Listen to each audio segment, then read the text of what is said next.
ورځې شپې دي او ډېره او دوه پکې روریان دي او ډېره افسوس خاص سره هم ډېر معلومات کې ساته سوی یا بسم الله الرحمن الرحیم شهنشاه بي ډېره مننه موږ اوس راغلو د معلومات موایشل دا کومه واقعه چې اوس شوې ده نو دا حکیم آباد علاقې لري چې هلته راپېښه شوې د جایداد په تنازعه باندې او په دې واقعه کې تر اوسه ساعته پورې چې موږ له کوم معلومات راځي نو په هغې کې شپږ مړه دي کې د یو فریق شپږ زخمیان دي د یو فریق نه 15 زخمیان د بل فریق نه یو زخمی دی 3 مړه دي دا چې کوم 3 مړه دي دا چې د کوم فریق 15 زخمیان دي دا د هغه فریق کسان دي چې په هغې کې ارشاد اکرام نوم دی د یو نوم مراد اکرام دی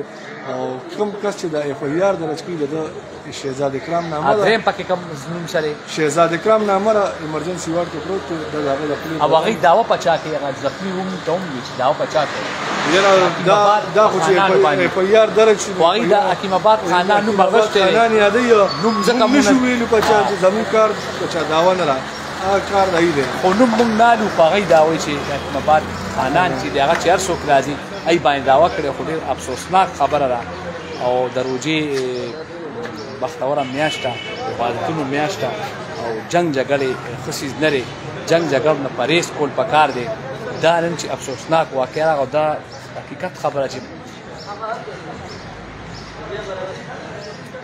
څومره افسوس کوي دومره کم دی دا هم په ډي ایچ کیو کې دا دې وخت کې موږ ولاړو دا تاسو ګورئ دا خلک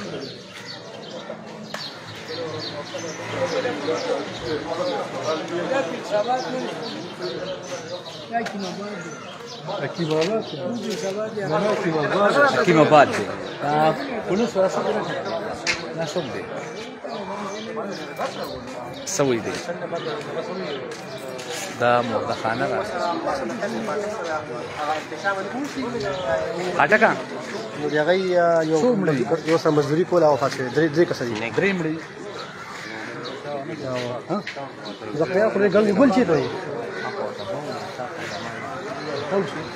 تو دا وایي بچای ستاسو نه هغه راځي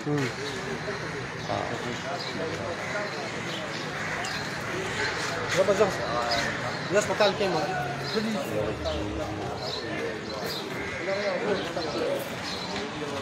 نومونه یې وایسته درې مړه دي درې مړه دي درې دي نو دریم څه نوم دریم ته پکې نشته درې نه اصل دریم ورکه ماړه خاصه مې الله نوم څوکیدار اوس مې دریم نوم او زخمیان دراکه کنه زخمیان او ځان ته تاسو کو زخمیان نومونه راواله دې دا کنه سمي الله او سمي الله دا دریم د سمي الله په نوم څه ده کوم ځای دی دا د دې څوکیدار دی دا د ارشاد مراد څوکیدار دی اف ای آر لانه شوی او زما په خیال ګران سات لبا اف ای آر مشي اف ای آر هم تل په بل سره مشر په باندې واچو او تاسو ورسې داو بچو بیا یو ځل بیا د روزي میاشته صبر وکړئ صبر تعامل نه هغه واخلئ نن دا وګوره ضرور یعنی جو دا غي چوکیدار دا ماښام بانک ته لږ ټیم دی او دې کې شپږ زخمیان دي څوک وایي ولې او څوک وایي شپږ دي خو درې پکې مړه دي خو د دې اف ای آر هم اوس